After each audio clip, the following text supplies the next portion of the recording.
Nama saya Dion. Kalau online banyaknya orang tahu saya namanya Dion MBD karena nama saya kepanjangan. Jadi di paspor juga biasanya nggak cukup nama lengkapnya. Uh, saya ilustrator, kerjanya biasanya di bidang publikasi, jadi seperti buku, periklanan, udah gitu di bidang-bidang kayak editorial, majalah dan lain-lainnya.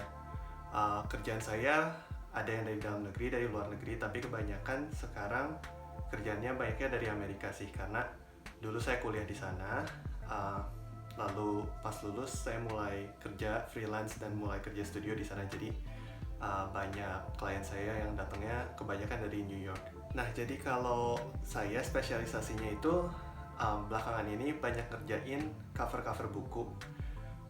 Biasanya cerita-cerita yang saya ilustrasikan itu yang target umurnya adalah SMP, SMA, kuliah dan ke atas.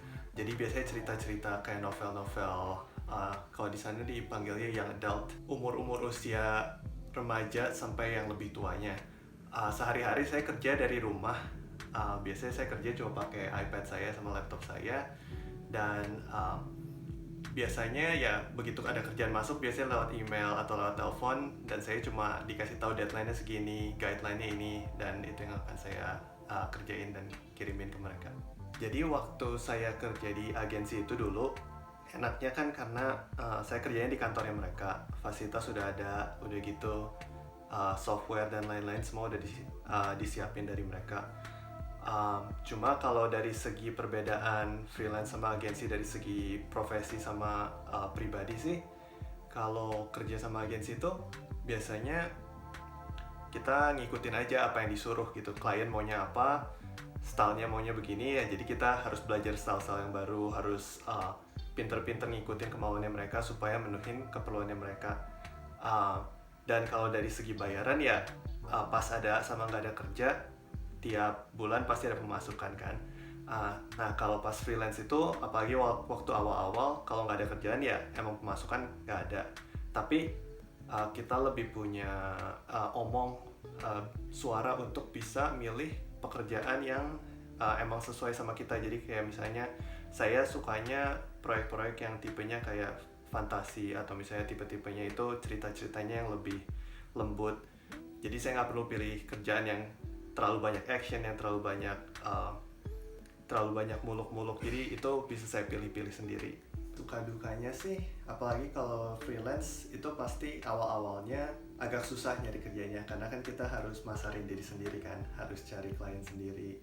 Dan walaupun kerjaan kita bagus, kadang kalau misalnya kita belum ada klien sebelumnya, orang agak enggan untuk kerja sama kita. Dan selain itu, walaupun misalnya kita udah mulai dapet banyak kerjaan nih, menurut saya yang paling kerasa jadi freelance itu kayak self-doubt gitu. Jadi kayak misalnya orang lain dapat kerjaan yang kayak gini, terus kita ngerasa, kok saya belum pernah sih dapat kerjaan yang kayak gini, saya kurangnya apa ya.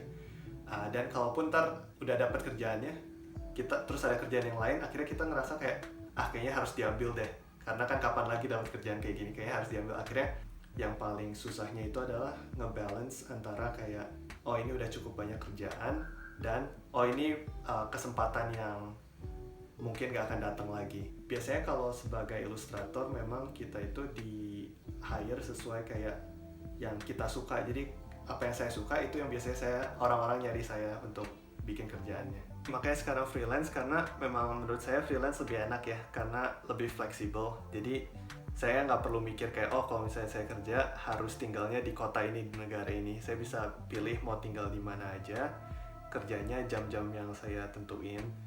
Dan sebenarnya sekarang walaupun saya nggak sama agensi, tapi saya punya agen yang merepresentasikan saya. Jadi dia yang cariin kerjaannya, dia yang ngurus kayak dokumen, kontrak dan lain-lain. Dan saya akhirnya cuma ya udah terima, saya mau nggak ini proyek yang ini, saya mau nggak proyek yang itu, dan jadi bisa lebih fokus ke pekerjaan juga. Jadi kalau skill sebagai ilustrator, menurut saya yang paling penting itu memang kayak skill dasar menggambar dan desain. Jadi seperti anatomi, teori warna, lalu kayak komposisi, typography, and semua yang berhubungan dengan yang basic-basicnya. Kalau emang untuk belajar toolsnya menurut saya nggak begitu lama. Kalau orangnya fokus mau belajar, biasanya ya sebulan, 2 bulan, 3 bulan bisa menguasai tools yang mau dipakai. Cuma menurut saya yang lebih penting itu ke arah skillnya sih, kayak gimana kita bikin komposisi, gimana kita memilih warna, gimana cara kita penyampaian ide kita supaya menarik dan lebih jelas, cara pakai metafora dan hal sebagainya. Nah, kalau itu menurut saya sih nggak ada jangka waktunya, karena sampai sekarang juga saya masih ngerasa kalau saya setiap kali ngerjain proyek yang baru itu masih belajar hal yang baru, masih belajar, oh ini kayaknya lebih efektif daripada cara yang sebelumnya. Jadi kalau tantangan dari bikin kayak buku cover untuk buku itu, yang paling saya rasain sih sebenarnya adalah gimana kita bisa menyaring satu cerita yang panjang untuk jadi fokus ke satu gambar aja. Gimana supaya orang ngelihat itu tuh tertarik, tapi kita nggak ngasih tahu kayak ending ceritanya. Jadi gimana supaya gambarnya bikin orang pengen tahu apa ceritanya tanpa kita ngasih semua yang ada di dalam buku itu. Nah, kalau dibandingin sama kerjaan-kerjaan saya yang lain, kayak misalnya untuk majalah atau untuk periklanan, atau banyak ilustrasi-ilustrasi itu kan kayak komik atau games, itu biasanya perbedaan-perbedaannya adalah gimana cara kita penyampaiannya. Jadi seberapa banyak informasi yang mau kita pasang di dalam satu gambar. Perbedaannya walaupun sama-sama menggambar adalah apa informasi yang kita taruh di dalam gambar tersebut. Jadi waktu pertama kali saya masuk kuliah, jurusan yang saya ambil adalah animasi. Tapi setelah 1 semester, setelah kelas menggambar dasar dan lain-lain, guru saya itu nanya, kamu suka menggambar ya? Terus saya bilang, iya saya suka. Terus dia nanya, terus kenapa kamu di animasi? Nah itu saya jadi mikir-mikir dan ngerasa, iya sih benar, yang mau saya kerjain itu bukan bikin sesuatu bergerak. Saya emang sukanya menggambar, gimana untuk mendesain satu layout, satu gambar yang cuma di dalam satu frame. Jadi dari situ saya sadar kayak, oh iya memang mungkin tujuan karir saya itu ada di bidang ilustrasi. Nah, saya masih nggak tahu juga ilustrasi itu akhirnya mau ngerjainnya apa, tapi sedikit demi sedikit saya baru ngeliat, oh iya ya, buku tuh pakai ilustrasi, oh artikel pakai ilustrasi. Kalau ada orang yang bikin iklan dan bikin kayak banner dan lain-lain, mereka juga bakal pakai ilustrasi. Jadi ya prosesnya seperti itu sih.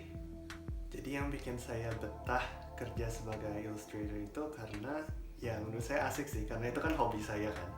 Jadi tiap hari kalau misalnya saya kerja, agak kerasanya bukan kayak kerja sih, jadi kayak dikasih kesempatan gimana kamu improve hobi kamu tapi dapat bayaran. Jadi kenapa saya betah ya karena emang itu sesuatu yang saya nyaman kerjain dan dapat bayaran, jadi ya emang nggak bisa komplain apa-apa sih.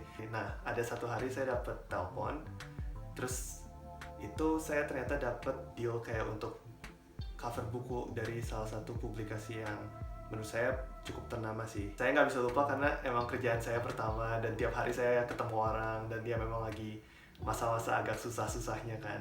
Dan di saat yang paling gak diduga-duga itu dapat telepon untuk ngerjain si cover buku ini, dan akhirnya cover bukunya juga menang beberapa penghargaan. Jadi ya memang itu yang paling gak bisa saya lupain sih. Jadi saya kalau sebelum mulai kerjaan, sebelum saya bilang iya atau enggak, saya selalu ada kayak sesi konsultasi dulu. Jadi supaya saya tahu sebenarnya orang ini nyarinya apa sih, budgetnya seberapa, terus tipe kliennya seperti apa, itu yang juga menurut saya penting. Jadi saya mau ngerti ini semua dulu sebelum saya bisa oke, saya bakal kerjain proyeknya. Mending dari awal saya udah bilang kayak, oh mungkin dengan budget segini dan permintaan Anda seperti ini, saya cuma bisa ngerjain sekian gitu. Jadi dari awal saya udah set parameternya supaya lebih profesional dan saya juga lebih gampang. Jadi kan kadang ada orang yang ngerasa kayak tiap kali bikin kerjaan dikit-dikit minta revisi, dikit-dikit minta revisi. Nah itu dari awal udah saya kayak saya bikin perjanjian. Jadi kayak misalnya, oh dengan budget segini cuma bisa revisi 3 kali dan itu udah ada di kontraknya. Kalau misalnya kedepannya mau tambah revisi lagi harus tambah biaya sekian gitu. Tapi kalau menurut saya sebagai kayak freelancer itu agak susah untuk ngikutin tren, karena tren itu biasanya gantinya cepet kan. Kalau kita selalu ngikutin gaya yang berganti, kita jadi nggak ada spesialisasinya. Nah kalau menurut saya, kalau mau ngikutin perkembangan zaman dan dalam segi tren ya, biarin aja ke orang-orang yang kerjanya di agensi. Jadi mereka yang bakal ngerjain hal-hal seperti ini. Karena kan mereka punya resource-nya banyak, tenaga kerjanya banyak. Jadi walaupun trennya berubah, pasti ada orang yang bisa kayak gini, bisa kayak gitu. Nah, kalau kita sebagai perorangan, menurut saya lebih penting fokusnya itu ke apa sih keunikan kamu. Jadi kayak apa nilai jual yang kamu punya yang orang lain gak punya. Dan kebanyakan itu bukan dari segi teknis atau dari segi kayak style, tapi lebih dari segi ide kalian itu apa. Jadi kayak saya kebanyakan dikenalnya itu sebagai orang yang bikin ilustrasi untuk topik-topik yang sifatnya sensitif. Jadi kayak misalnya tentang gun violence atau kayak tentang mental health kayak gitu. Jadi karena memang itu yang dari dulu saya push. Saya suka gambar-gambar yang lebih emosional. Saya suka gambar-gambar yang lebih harus hati-hati disampaikannya. Ada juga orang-orang yang lebih fokus ke bikin gambar yang memang kayak misalnya fokusnya itu ke actionnya. Jadi tiap kali orang ngelihat gambarnya itu banyak energinya bisa dapat. Nah itu walaupun karena style kita pasti berganti seiring perkembangan zaman kan. Belajar media baru, belajar teknik baru, itu pasti ngerubah kita supaya lebih relevan sama zaman. Tapi pola pikir kita itu yang bakal membuat kita unik. Dan walaupun udah misalnya style kita udah nggak ngetrend, tapi kita bakal tetap dicari untuk pola pikir kita. Gimana saya ngebalance hal-hal di dalam kerjaan dan di luar kerjaan itu, ya saya lihat kayak si kuota waktu saya itu udah mau habis belum, kuota waktu pekerjaan. Kalau misalnya kuota waktu pekerjaan saya udah mau habis tapi saya mau ngambil kerjaan yang lain, berarti saya harus ngorbanin kayak kegiatan-kegiatan lain saya di luar kerja dan bikin ilustrasi. Jadi kalau masalah dari klien dari luar atau enggak, ya itu semua tetap aja saya pakai konsepnya seperti itu. Waktu saya berapa banyak, proyek yang saya akan ambil itu kira-kira bakal makan waktu berapa banyak. Resiko paling besar yang pernah diambil sih, menurut saya sekarang, waktu saya berhenti kerja dari agensi. Jadi dulu itu waktu pertama kali ditawarin kan saya magang di sana, terus ditawarin mau nggak full time. Nah terus saya bilang kayaknya saya ambil 3 hari seminggu aja dulu karena saya masih mau fokus ke kerjaan-kerjaan yang lain. Nah dari situ setelah 6 bulan mereka tanya lagi, jadi gimana, mau lanjut atau enggak. Dan di situ saya bilang kayaknya saya freelance aja, kalau pas kalian perlu saya baru datang, kalau enggak saya mau ngejar proyek-proyek lain yang saya mau ambil. Dampaknya itu sebenarnya di 1-2 bulan pertama saya ngerasa ini sih kayak anxious gitu, karena kerjaannya kan lambat, terus nggak ada pemasukan yang tetap kayak sebelumnya. Terus ya saya harus terus cari-cari kerjaan sendiri. Tapi itu juga jadi bikin saya lebih bukan percaya diri, tapi lebih bisa mengontrol kayak perasaan saya. Jadi kayak kalau memang sekarang lagi nggak ada kerjaan, ya bukan berarti saya nggak bakal dapat kerja selamanya. Itu mungkin kayak di saat ini saya nggak ada kerjaan, tapi berarti saya bisa pakai waktu saya untuk belajar skill yang baru, belajar kayak teknik baru, atau kayak mengembangkan portfolio saya. Jadi menurut saya itu pengaruh terbesarnya adalah ke mindset sih. Yang paling saya suka sih ada yang buku saya namanya Until We Meet Again.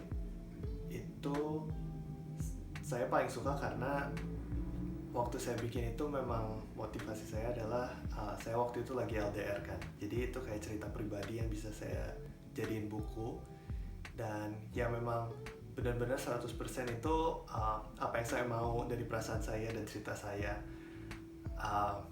Ya dan sampai sekarang menurut saya hasilnya juga paling bagus di antara proyek-proyek saya yang lainnya, karena itu nggak cuma satu gambar, ada totalnya berapa ya, 12 gambar, dan semuanya itu benar-benar saya pikirin, benar-benar saya kayak kerjainnya pelan-pelan.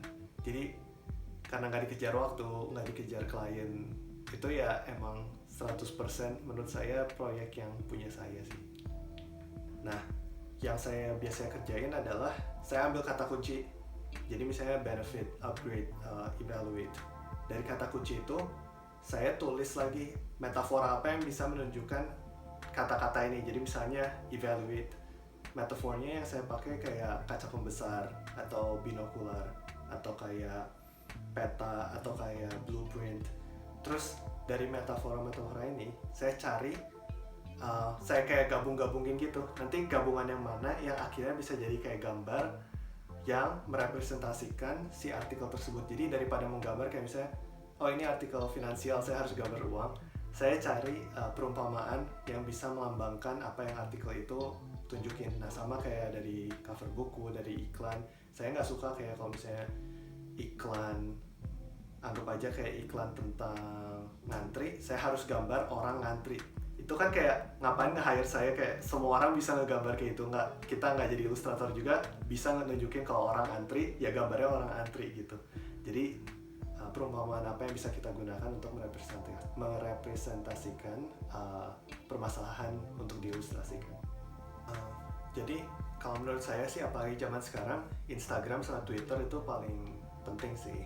Karena anggap aja kalian belum pernah dapet klien sama sekali.